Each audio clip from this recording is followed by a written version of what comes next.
Hello there, it's good to have your company this evening. Welcome to Look North, our top story tonight. The mother of a pregnant Leeds woman who was pushed off a cliff by her husband visits the scene of her murder for the first time. This was our life. Our life revolved around Fozia, and we don't have a life anymore. We're just existing. We'll also look at why the police handling of the case is under scrutiny. Also tonight, a pilot has died in a light plane crash in Chesterfield. Police are appealing for CCTV footage. Rob Burrows' family add personal tributes to the Motor Neurone Disease Centre being built in his name. And after suffering the heartbreak of a crash on Thursday, how Dina Cox helped Paralympics GB win another gold. Well, it's felt a bit like autumn today. This was Heworth Golf Club this morning with the leaves falling off the trees. But what's the rest of this week looking like? Join me for that detailed forecast.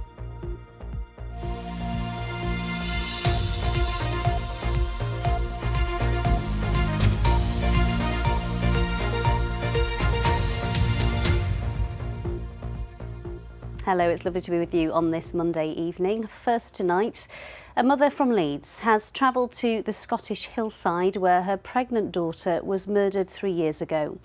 Fozia Javid and her unborn child both died when she was pushed from Arthur's Seat in Edinburgh by her husband. Look North can reveal that the police watchdog is looking into whether racial discrimination was a factor in the way the family was treated by police after her death. Sabia Pervez reports. Tell me a little bit about Fozia. Fozia was a perfect daughter. She was our life.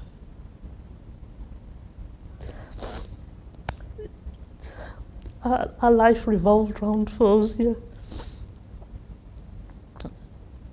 and we don't have a life anymore. We're just existing. Fozia Javid was brutally murdered by her husband Kashif Anwar after he pushed her off Arthur's Seat in Edinburgh as they walked on the hill 3 years ago. She was 17 weeks pregnant and had been married to Anwar for 8 months. These CCTV images captured the couple walking up to the landmark moments before Fozia's death. Her mother Yasmin is visiting the spot for the first time since her daughter was murdered. Tell me why the unveiling of this bench at Arthur's Seat on her death anniversary is so important to you. I would say that the bench represents all women that have lost their lives, the way that Fozia did, the fact that they've not been forgotten, and it's a symbol of hope. Today, as Yasmin made her way to the memorial bench at Arthur's Seat, she paid tribute to her only child, whose life was taken so horrifically. I would like to end with a quote that Fozia often stated: "Every good deed is charity. Your smile for others is charity." Fozia Javid, you will never ever be forgotten. Thank you. Fozia's husband Anwar was jailed for a minimum of 20 years in April 2023 after being convicted of murder and causing the death of her unborn child. A trial at the High Court in Edinburgh heard Anwar had previously knocked Fozia unconscious, smothered her with a pillow and punched her. Her mother believes the relationship turned toxic almost immediately after the couple married in December 2020. I could tell there was something not right, and slowly she started telling me about the coercive control and the abuse. And can you detail some of the abuse that she disclosed to you? Yeah, he'd block male members of Fozia's family from her phone. He wouldn't let her talk to her friends. He didn't even like her coming to visit her parents. Fozia reported her abuse to West Yorkshire Police, but her mother claims they failed to protect her. Fozia went to Edinburgh 3 days after the police visit. Do you think that the police intervention could have prevented her from going? Yeah, absolutely. Had the police turned round to her and said, look, Fawzia, you are now at high risk 'cause you're pregnant and you're going to leave the perpetrator, Fawzia would have taken that on board. Did she tell the police that she was going to Edinburgh? Yes, she did. I was sat there with her. And what was their response? The response was, well, we're going to ask the sergeant if you should be going to Edinburgh, and if he says it's okay to go, you won't hear from us, but if he says you shouldn't be going, then we'll contact you and let you know. They didn't contact Fawzia. The force referred itself to the Independent Office for Police Conduct following Fawzia's murder.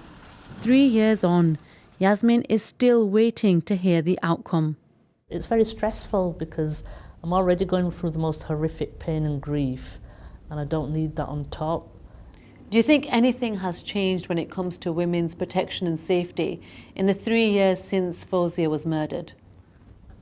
No, I don't. You only have to look at the statistics to know that. And since Fawzia, look at the amount of women that are getting murdered in domestic-related incidents each week.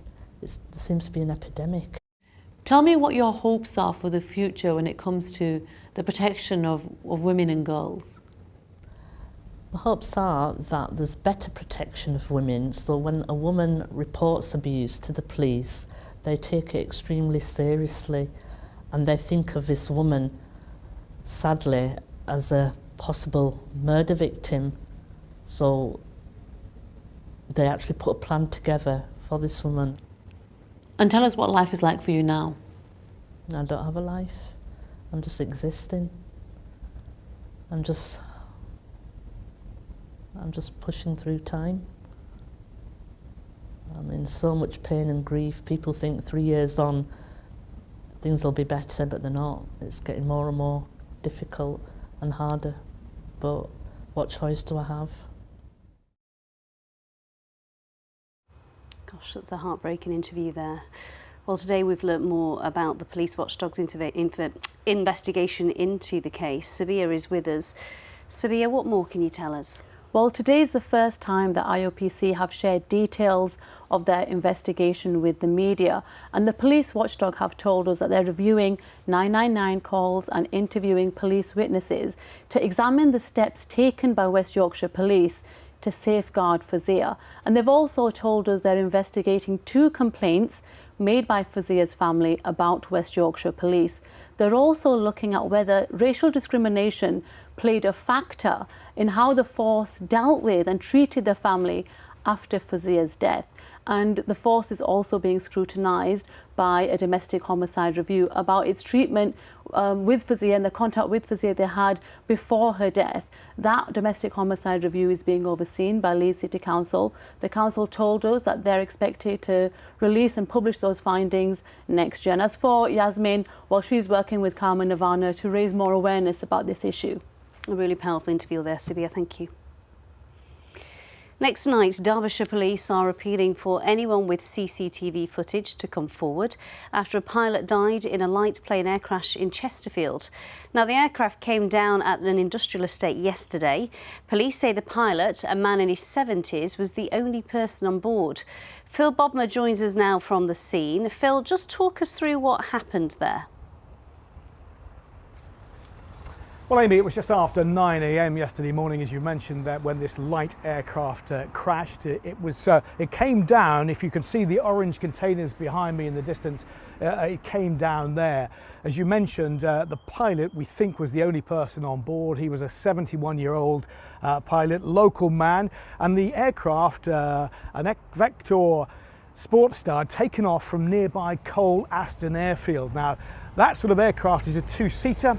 And it's used mainly for training. It had only been up a few minutes when it came down. Now, the fire service and crews from Chesterfield, Staveley and Clay Cross were called here, along with Derbyshire Police and the East Midlands ambulance service, but sadly the pilot had died during that crash. But a very tragic incident, and local people who've been talking here today say they saw the aftermath of that, and it's really shocked most of the people who live and work here. Yeah, I'm sure it has. So what's been happening there today then, Phil? Well, the police operation has been scaled back now, but we have seen some intense activity earlier today. Police officers and forensics teams were here. There was a police tent here. We've seen AAIB accident investigation branch operatives have been here on site as well, trying to piece together the circumstances of what happened. And tonight, Derbyshire Police say they would like to speak to anybody who may have some CCTV or dash cam footage and who may have been in the area yesterday between 5 to 9 and 9:15 to come forward to help them piece together exactly what happened. Amy. Phil, thanks. Police have arrested 5 people, including 3 on suspicion of murder, after the death of a man in Barnsley. Officers were called to reports of a fight in Monkbretton yesterday afternoon. A man with stab wounds died at the scene. Ollie Constable has more details. Well, police were called to the crossroads behind me at about 4:25 yesterday, following reports of a fight between a group of men. Officers arrived to find the 41-year-old victim with stab wounds to his chest. Despite the work of the emergency services, he was pronounced dead at the scene. Well, this prompted a murder investigation with 3 people being arrested. They are a 19-year-old woman, a 21-year-old man and a 32-year-old man who were all arrested on suspicion of murder. They remain in police custody. Well, a spokesperson for South Yorkshire Police said they know the communities will be extremely shaken by this tragic incident, and officers are continuing to work at pace to find out what happened. Well, we've seen this morning how crime scene investigators are searching the area for evidence near to a blue and white tent, which has been put up on the corner of the crossroads where Burton Road and Rotherham Road meet. These roads are expected to be closed for some time while these investigations continue. Police ask that anybody with information gets in touch with them. Ollie Constable, BBC Look North in Barnsley. Let's have a look at some other stories coming into the newsroom this evening. A 16-year-old girl has died following a multi-vehicle crash on the A1 in West Yorkshire. Sarah Kane from Hartlepool died in hospital on Saturday after suffering serious injuries in the crash near Ferrybridge on Thursday afternoon. In a family tribute, they said they are devastated at her death, adding that the teenager is and will always be irreplaceable. A man arrested on suspicion of manslaughter following the death of ice hockey player in Sheffield has had his bail extended. Panthers player Adam Johnson suffered a fatal neck injury from a skate during a collision with Sheffield Steelers Matt Petgrave last October. The 29-year-old was taken to hospital where he was later pronounced dead. The man who was arrested has been rebailed until November the 11th. A man from Sheffield has been banned from touching unattended vehicles after trying to steal a van. 36-year-old Ricky Roberts was caught last month trying to steal a Ford Transit van on Brompton Road. He was given a 2-year criminal behaviour order preventing him from touching any unattended motor vehicles without the owner's permission. Now, if you use the M62, you'll want to know about this. Parts of the road will be closed overnight for the next 8 weeks as resurfacing work begins. The road between junction 24 and 25 near Brigg House will be closed from 8 p.m. to 6 a.m. until the end of October. The road is being resurfaced in both directions and joints have been replaced on the motorway bridges. Now, next tonight, Rob Burrows' young family have added a personal tribute to the MND Centre being built in his name. Rob died in June, having been diagnosed with motor neurone disease 5 years ago. Well, today, Rob's wife, Lindsay, their 3 children and his parents added their handprints to concrete slabs that will be used in landscaping of the new centre at the Seacroft Hospital. I went along too. Gearing up to get messy. The Burrow family is here to lay handprints at the centre made possible by Rob. 3, 2, 1. 5-year-old Jackson is the first to leave his mark, followed by mum Lindsay and daughters Macy and Maya, watched on proudly by grandparents Jeff and Irene. How's it feel, girls? Feels really gritty. It feels gritty, doesn't it? Quite gritty, yeah. The groundwork started here at Seacroft just 12 weeks ago, a day after Rob's passing. Today is a special moment for them all. It's a huge honour to be here at the centre and a huge deal to Rob. for all MND patients and the families to come to a purpose-built centre. So to be here today, to see the work going on and to be kind of part of this is something that's really special to the family. After squelchy fun in the cement, it's time to build. Each child laying a brick on what will become a centre for families like theirs. I never thought I'd be actually putting a brick in a structure, which is a pretty big part. So if it all falls down, It's not our fault. We're not responsible. When we did the handprints, because when we get older our hand will grow, so we can keep coming back and visiting and seeing when I was younger I got to do that. Without all the fundraising and everything, this would have never happened, so it's great to see what my dad's fundraising and Kev's have done and what they've led to. And how proud are you of you both? I'm really proud. I'd be talking forever if I could. And so could everyone here. After all, former Leeds Rhinos teammates Rob Burrow and Kevin Sinfield raised millions of pounds to fund research into MND and help build this centre. Without Rob, this was not going to happen at all. So I really owe a massive thank you to Rob for this. How much of a difference will this centre make? The centre is already making a difference to patients with MND and their families because it is bringing them hope. And I think knowing that there is a centre, built entirely for their needs, that itself is really huge. The idea is that these handprints will be dotted around the garden leading up to the centre once it's finished.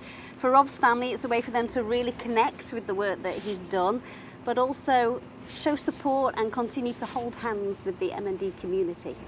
That's going to stand the test of time, it's going to be there for people to look at and smile and hopefully move towards getting a cure for this horrible disease. Yeah, we're so proud, aren't we?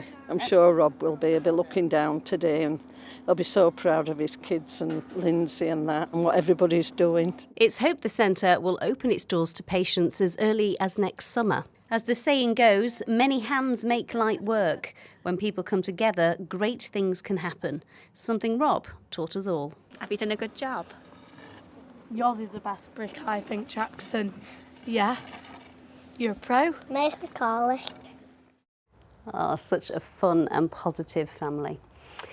Now, it was a golden weekend for Yorkshire's Paralympians in Paris. Hannah Cockcroft from Halifax won her 4th consecutive T34 100-metre title. And lead cyclist Kadina Cox won gold in the team sprint at the Velodrome, just 3 days after being left distraught following a crash in the individual event. Lewis Coombs is in Paris for us this evening. Bonsoir, Lewis. A beautiful evening in Paris. Bonsoir, yeah it is. Yeah, the sun is setting from the rooftop of Paralympic GB House now. But what a game of highs and lows it's been for Kadina Cox. And last night in the Velodrome was without doubt the moment to savour. Leading out the trio in the team sprint of Jacko van Gas and Jodie Cundy. Kadina's opening lap helped lay that foundation that ended up with another gold in the Velodrome for Paralympics GB. Made all the remarkable, of course, because there had been doubts whether Kadina would even be on the start line after struggling out of the blocks and falling on the first bend of the time trial just days before. Kadina then locked herself in her hotel room for a couple of days and only really decided to go again on the morning of her next event. Well, a short while ago, I caught up with Kadina to ask how she'd bounced back to the top of the podium. Just like raising a child, it took a village. I definitely say the most important thing was my faith. Everyone knows that my faith is really important to me, and just trusting God would give me the strength was probably the one thing. And then knowing my mum was going to be there because she wasn't out for probably a good job she wasn't there on Thursday because she's more emotional than me, but knowing she was coming out, and then just my friends, family and teammates, I got so many lovely messages, comments, everyone just kept messaging me, and I was ignoring them, but I was reading them. A lot of them were making me cry because it was just people reminding me how amazing I am and that I can do it. But I was so annoyed at myself, and I was like, am I really that person? But honestly, all of that together, and my psych. Honestly, that guy must be absolutely loving the bills I'm about to get sent. He's earning his money, right? Yeah. But this is a story of redemption. What an inspiring portrayal to other people watching on, that you can go from where you were to the top of a podium. I wouldn't recommend it, I'm not going to lie, but it's just resilience. And I think just self-belief. I think you can be knocked down so many times, but the true like strength and character is like shown how you're able to bounce back. I think there was a Nelson Mandela quote that was basically about, you know, don't judge me by like my successes, but by like how many times I'm knocked down. And that's basically my story. I've been knocked down a million times, which is why my shoes have phoenixes on them, because I like to believe I'm the rising phoenix and you are not getting rid of me yet. No doubt, no doubt. And do you thrive in that environment, that adversity? Does it bring out something in you? Normally, yeah. Normally I love being the underdog. I love a challenge. A year ago when I lost function down my right side, I was like, okay, maybe this is a challenge that I needed because life's never simple for me. And yeah, it's quite nice to be able to bounce back and be like, okay, I can do it. And then now a champion again. Is that hunger still there? Do you still want to focus on LA? Are we going again? Oh, I've got to. I mean, I think probably Jodie's the only person that understands how it feels to, you know, have to wait that 4 years to be able to come back and have that real redemption, because it was great doing the team sprint, but that individual like medal like redemption is going to be something else, and I will be back in 4 years' time, and I will claim that medal that I should have got.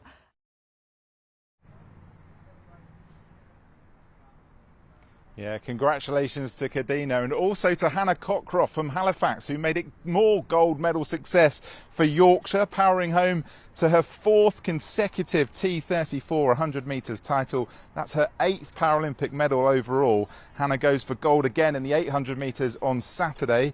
Elsewhere, Jamie Stead from Normanton and Gavin Walker from Rotherham were part of the GB wheelchair rugby team, who unfortunately missed out on a bronze medal, beaten 50-48 by Australia. And a quick word for Sheffield's Billy Shilton, who won a bronze medal in the table tennis doubles on Saturday. He goes again in the singles as we speak, so fingers crossed for that one.